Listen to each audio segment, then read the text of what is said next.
ఆడ మగ సమానం, హక్కుల్లో సగం, ఆకాశంలో సగం, అన్నింట్లోనూ సగం. ఇలాంటి డైలాగులు వినడానికి చాలా బాగుంటాయి. అమల్లో మాత్రం అంతంత మాత్రమే. కొన్ని పరిణామాలు చూస్తుంటే ఒళ్ళు మండిపోతుంటుంది. అలాంటిదే పింక్ ట్యాక్స్.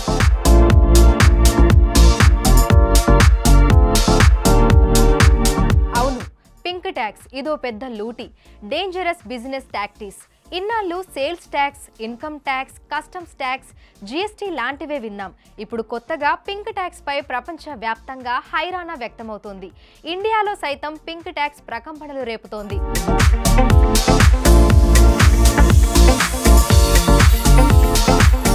అసలు పింక్ ట్యాక్స్ అంటే ఏంటి? ఇది క్లియర్గా తెలియాలంటే ముందుగా కొన్ని ఎగ్జాంపుల్స్ చూద్దాం.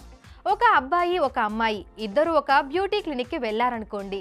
ఆ అబ్బాయికి కటింగ్ చేస్తే 200 రూపాయలు ఛార్జ్ చేస్తారనుకుంటే, అదే అమ్మాయి హెయిర్ ట్రిమ్ చేస్తే సుమారుగా 500 రూపాయలు వసూలు చేస్తారు.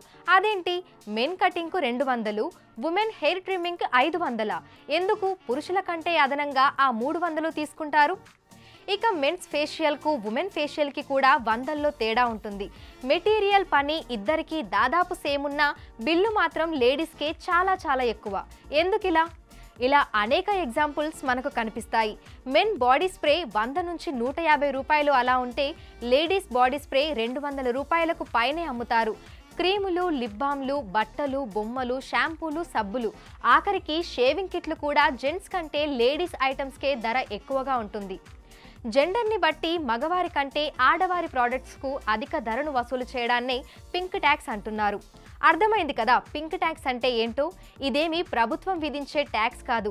ఐటీ, జీఎస్టీ మాదిరి ప్రత్యక్షంగా కనిపించదు. మహిళల అవసరాలను క్యాష్ చేసుకునేలా ఫీమేల్ ప్రోడక్ట్స్కు ఉండే డిమాండ్ను దృష్టిలో పెట్టుకొని అమాంతం ధరలు పెంచే మార్కెటింగ్ దగానే ఈ పింక్ ట్యాక్స్. అందుకే ఈ ధరల వివక్షపై మహిళా లోకం గోల పెడుతోంది. పింక్ ట్యాక్స్కు వ్యతిరేకంగా ఉద్యమిస్తోంది. ఒకే రకమైన సరుకు అయినా కూడా మహిళల ప్రోడక్ట్స్కు డిమాండ్ ఎక్కువగా ఉంటుందని గ్రహించి ఇలా అధిక ధరలు నిర్ణయించడాన్ని చాలా మంది తప్పుబడుతున్నారు. ఇది 100% లింగ వివక్షేనని, ఇలాంటి వాటిని తొలగించాల్సిన అవసరం ఉందనే డిమాండ్ బలంగా వినిపిస్తోంది.